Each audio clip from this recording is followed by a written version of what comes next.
ફાગવેલ પ્રાથમિક શાળામાં કઠલાલ તાલુકા કક્ષાનો ગણિત વિજ્ઞાન પ્રદર્શન કાર્યક્રમ યોજાયો હતો, જેમાં બાલાસિનોર વિધાનસભાના તેમજ કઠલાલ તાલુકાના લોકપ્રિય ધારાસભ્ય શ્રી માનસિંહ ચૌહાણ હાજર રહ્યા હતા, જેમણે બાળકો દ્વારા રજૂ કરવામાં આવેલ કૃતિઓ નિહાળી બાળ વૈજ્ઞાનિકોની ખૂબ પ્રશંસા કરી.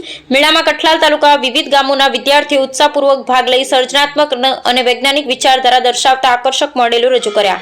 ગામના આગેવાનો, વાલીઓ અને શિક્ષણ મંડળે મોટી સંખ્યામાં હાજરી આપી બાળકોને પ્રોત્સાહિત કર્યા. આ પ્રસંગે કાર્યરત શ્રી સરસ્વત મિત્ર વૃંદ ગ્રુપ ફાગવેલ દ્વારા વિદ્યાર્થીઓને બોલપેનનું વિતરણ કરવામાં આવ્યું. સાથે જ મેળામાં ઉત્તમ પ્રદર્શન કરનાર બાળકોને ટ્રોફી અને પ્રમાણપત્ર આપી સન્માનિત કરવામાં આવ્યા, જેથી બાળકોમાં વધુ ઉત્સાહ અને આત્મવિશ્વાસ જાગે. કાર્યક્રમ પછી દરેક મહેમાન તથા બાળકો માટે સ્વરૂચિ ભોજનની વિશેષ વ્યવસ્થા કરવામાં આવી, જેને કારણે સમગ્ર મેળામાં આનંદ અને ઉમંગનો માહોલ છવાઈ ગયો. ધારાસભ્ય માનસિંહ ચૌહાણે જણાવ્યું કે આવા મેળાઓ વિદ્યાર્થીઓમાં વૈજ્ઞાનિક દ્રષ્ટિ, નવીનતા અને સંશોધન ભાવના વિકસાવે છે, જે ભવિષ્ય માટે અત્યંત મહત્વપૂર્ણ છે. કાર્યક્રમનું સંચાલન શાળાના આચાર્યશ્રી અને શિક્ષક મંડળે સફળતાપૂર્વક નિભાવ્યું. Bureau report Vijaysinh Sodha. આયોજિત કઠલાલ તાલુકાના બાળ વૈજ્ઞાનિક પ્રદર્શનમાં આજના સભાના અધ્યક્ષ મહોદય શ્રી માનસિંહજી ચૌહાણ સાહેબ, શ્રી ધારાસભ્ય બાલાસિનોર વિધાનસભા, માનનીય શ્રી પ્રવીણસિંહજી રાઠોડ સાહેબ, શ્રી પૂર્વ ચેરમેન શ્રી આરોગ્ય સમિતિ ખેડા નડિયાદ, માનનીય આર પરમાર સાહેબ, શ્રી પૂર્વ જિલ્લા પંચાયત સભ્ય જીતેન્દ્રભાઈ શ્રી, ગોવિંદભાઈ પૂર્વ તાલુકા પંચાયત સભ્યશ્રી, તેમજ શિક્ષણના પ્રશ્નોને હંમેશા વાચા આપે અને સમસ્યાઓ માટે હંમેશા સતત ખડે પગે રહેનાર આપણા ત્રણેય સંઘના પ્રમુખશ્રી અને મંત્રીશ્રી, બીટ નિરીક્ષક અધિકારીશ્રી, ગામના સરપંચશ્રી, અત્રે ઉપસ્થિત તાલુકાના ગણિત વિજ્ઞાનના શિક્ષકો તેમજ બાળ વૈજ્ઞાનિકો, આજરોજ તાલુકા કક્ષાનું બાળ વૈજ્ઞાનિક પ્રદર્શન આપણે કઠલાલ તાલુકાનું ફાગવેલ પે સેન્ટર શાળામાં ઉજવી રહ્યા છીએ. ખૂબ જ મોટી સંખ્યામાં આમંત્રિત મહેમાનો, ગ્રામજનો, શિક્ષકો સૌનું હું બીઆરસી કોઓર્ડિનેટર હાર્દિક સ્વાગત કરું છું. આમ તો દર વર્ષે બાળકોમાં પડેલી સુસુપ્ત શક્તિઓ, એમની જિજ્ઞાસા વૃત્તિને સંતોષાય એ માટે જીસીઆરટી દ્વારા દર વર્ષે આ રીતે વિજ્ઞાન મેળાનું આયોજન કરવામાં આવે છે. તાલુકા કક્ષાનો વિજ્ઞાન મેળો આ વર્ષે આપણે ફાગવેલ પે સેન્ટર મુકામે યોજ્યો છે. આમ તો આપણા બધાના માટે એક દુઃખની વાત એ પણ કહેવાય કે આપણા તાલુકાનો છેલ્લો વિજ્ઞાન મેળો આપણે ફાગવેલ મુકામે કરવા જઈ રહ્યા છીએ, કારણ કે હવે ફાગવેલ એક અલગ તાલુકો બનવા જઈ રહ્યો છે. એ માટે આપણા બધાને, મારા માટે તો ખૂબ આનંદની વાત કહેવાય. દુઃખની વાત એ છે કે મારા તાલુકાના ખૂબ જ સરસ છેવાડાના શાળાના શિક્ષકો, ખૂબ જ સરસ કામગીરી કરતા બધા શિક્ષકો ફક્ત એક જ મેસેજ કે એક જ સૂચનાથી ખૂબ જ સરસ કામ આ બાજુની શાળાઓમાં થઈ રહ્યું છે, એની ખોટ હંમેશા આપણા તાલુકાને હંમેશા વર્તાશે.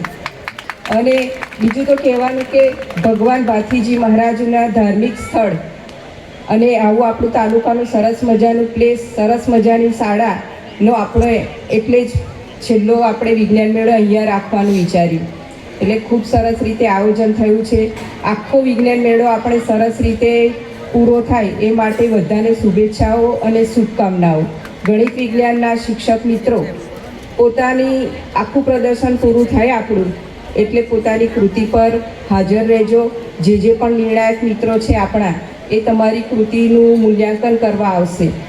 નિર્ણાયક મિત્રોને ખાસ જણાવવાનું કે આપણે કોઈ પણ પ્રકારની ગેરરીતિ કર્યા વગર કે આ શાળાને આપણા રીતે દરેકને સારું રીતે મૂલ્યાંકન કરી અને દરેક શાળાને આપણે જે પ્રમાણે એમના આપેલા છે, ફાળવેલા જે ક્ષેત્રો છે એ મુજબ એમને કામગીરી કરીને એમનો નંબર આપીશું.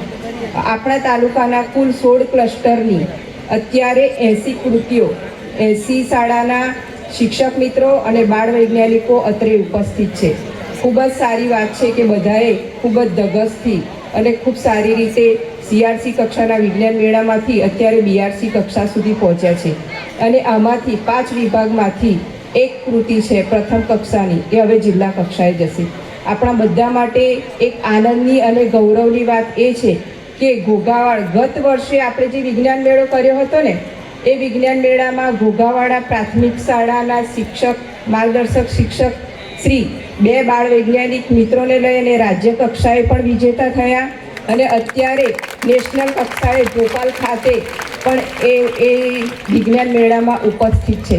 એટલે અત્યારે અહીંયા ઉપસ્થિત છે ભાઈ ઘોઘાવાડાના કોઈ શિક્ષક કે આપણા માટે ગૌરવની વાત કહેવાય કે આપણા તાલુકાના શિક્ષકો છે નેશનલ લેવલ સુધી પહોંચ્યા છે. એટલી સરસ રીતે કામગીરી કરી રહ્યા છે અને આપણે અપેક્ષા રાખીએ કે અહીંયા પણ જે બાળ કલાકારો બેઠા છે, બાળ વૈજ્ઞાનિકો, એ પણ રાજ્ય કક્ષા સુધી પહોંચે અને આપણા તાલુકાનું નામ રોશન કરે. આજના આપણા આ ગણિત વિજ્ઞાન પ્રદર્શનની થીમ છે વિકસિત અને આત્મનિર્ભર ભારત માટે સ્ટેમ.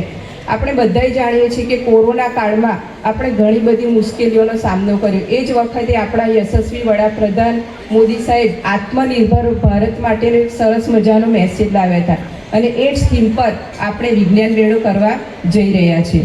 એની સબ થીમ છે ટકાઉ ખેતી, નંબર 2 છે કચરાનું વ્યવસ્થાપન, ગ્રીન એનર્જી એટલે કે હરિત ઉર્જા. 4 વિભાગ છે, એમાં A અને B 2 વિભાગ આપવામાં આવેલા છે. વિકસતી નવીન ટેકનોલોજી.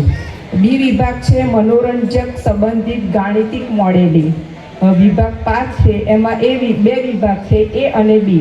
એમાં છે હેલ્થ અને હાઇજીન એટલે કે આરોગ્ય અને સ્વચ્છતા, અને D છે જળ સંરક્ષણ અને વ્યવસ્થાપન. તો દરેક બાળ કલાકારો, બાળ વૈજ્ઞાનિકો અહીંયા પોતાની જે કૃતિ લઈને આવ્યા છે એ બધા બાળ વૈજ્ઞાનિકો એમના માર્ગદર્શક શિક્ષકોને ખૂબ ખૂબ શુભેચ્છાઓ અને અભિનંદન. બધું આપણે જોતા જઈએ અને પછી કેટલાક કહે ભાઈ ફાકવીલ દૂર પડે છે, કપડો નજીક છે, આવું કેટલાક કહે છે ને એમને હું એનો અભ્યાસ કરું એટલે વધારે વાત કરતો નથી. અમને બોલાયા, અમારું સ્વાગત કર્યું. આ દાદાના લીધે તો દુનિયા આવે છે કે નથી આવતા દર્શન માટે, તો આપણે પછી આદર હોવો જોઈએ, માન હોવું જોઈએ. એવું આ ફાગવેલની ભૂમિ પવિત્ર ભૂમિ છે, સૌર્યધામની ભૂમિ છે. ત્યારે એ શિક્ષણ એ ગુરુજનો આચાર્ય બધા જ કઠલાલ તાલુકાના ભાઈ બહેનોને સરસ મજાની કૃતિઓ બનાવવા માટે માર્ગદર્શન આપ્યું છે. એવા ગુરુજનોને પણ વંદન કરું છું. મોદી સાહેબ આજે પોતાની જાતને પ્રધાન સેવક કહે છે અને એમના ગુરુ જે એમને વડનગરમાં ભણાવ્યા આજે પણ એમને પગે લાગે છે. સારા સંસ્કારો એ છે. વધારે વાત કરતો નથી, પણ એ બોલાયો 2 મિનિટ વાત કરવાની તક આપી એ બદલ ખૂબ ખૂબ આભાર. બોલો સરસ્વતી માત કી જય, દાદીજી મહારાજ કી જય. ક્ષત્રિય વીર ભાટી દાદાની પવિત્ર ભૂમિ એટલે કે ફાગવેલ મુકામે DCRT ગાંધીનગર, જિલ્લા શિક્ષણ અને તાલીમ ભવન કઠલાલ પ્રેરિત ને કઠલાલ તાલુકાનો આ છેલ્લો અને આપણા નવનિર્મિત તાલુકો ફાગવેલનો પ્રથમ, કઠલાલનો છેલ્લો ભલે રહ્યો પણ ફાગવેલનો પ્રથમ વિજ્ઞાન મેળો આપણા પવિત્ર ધરતી પર યોજાઈ રહ્યો છે. ત્યારે અહીંયા પધારેલ ઉપસ્થિત વડાપ્રધાન શ્રી મોદી સાહેબની પ્રેરણા, માર્ગદર્શન, એમની દીર્ઘદ્રષ્ટિને અનુરૂપ અહીંયા ઉપસ્થિત ગુજરાતમાં 2 દાદા છે, એ ભૂપેન્દ્ર દાદા અને અમારા માનસી દાદા. આજના કાર્યક્રમના અધ્યક્ષ શ્રી માનસીજી ચૌહાણ સાહેબ, પૂર્વ કેબિનેટ મંત્રી શ્રી, હાલના વર્તમાન ધારાસભ્ય શ્રી, બાલાસર વિધાનસભા કઠલાલ તાલુકા પંચાયતના પ્રમુખ શ્રી, આ વિસ્તારના દબંગ નેતા, જિલ્લા પંચાયતના પૂર્વ સદસ્ય શ્રી અને મારા મિત્ર એવા શ્રી પ્રવીણસિંહજી, એમના સાથી મિત્ર અને અનારા જિલ્લા પંચાયતના લોકપ્રિય નેતા એવા શ્રી અને મારા મિત્ર શ્રી જીતુભાઈ, બાજુમાં બેઠેલા ગામના સરપંચ શ્રી, એમની બાજુમાં બેઠેલા શ્રી અજમેરસિંહ પરમાર સાહેબ, એમનો તો હું જીવનભર ઋણી એટલા માટે રહીશ કે આ પ્રસંગ મને યાદ આવે છે કે જ્યારે મારી નસરીને હાઈકોર્ટમાંથી ઓર્ડર આવ્યો ને 2006માં વિદ્યાસાહેબની નિમણૂકનું, ત્યારે બાલાસોરમાં કોઈને જગ્યા મળી એટલે બહુ લાંબી સિનિયોરિટી જોઈએ. 10 વર્ષની સિનિયોરિટીવાળાની બાલાસોરમાં બદલી નથી થતી. ત્યારે અજમેરસિંહ બાપુએ મારી નસરીન માટે લેટર લખીને ચાંદાજીના મોહળ અપાવડાવ્યો હતો. ઉપસ્થિત અજમેરસિંહ બાપુ સાહેબ, એમની બાજુમાં બેઠેલા શ્રી ઉદયસિંહજી સાહેબ, તેઓ પણ જિલ્લા પંચાયતના પૂર્વ સદસ્ય છે, ગામના પૂર્વ સરપંચ શ્રી, એસએમસીના અધ્યક્ષ શ્રી, ડાયટમાંથી પધારેલા શેખ સાહેબ, અમારા તાલુકા પંચાયતમાં શિક્ષણ વિભાગના વડા એવા આર પરમાર સાહેબ, ઉપસ્થિત BRC મેડમ શ્રી, શિક્ષક સંઘના મહામંત્રી શ્રી હિતેશભાઈ, સ્વૈચ્છિક શિક્ષક સંઘના શ્રી મહેન્દ્રભાઈ, મહિલા મોરચાના નીતાબેન, ઉત્કર્ષ મંડળના પ્રમુખ શ્રી મંત્રી શ્રી, સ્ટેજ પર નવા નિયુક્ત બીજ નિરીક્ષકો, આ સિવાય અમારી ટીમ એસએસસીની ટીમના બધા તાલુકામાંથી પધારેલા 82 મિત્રો,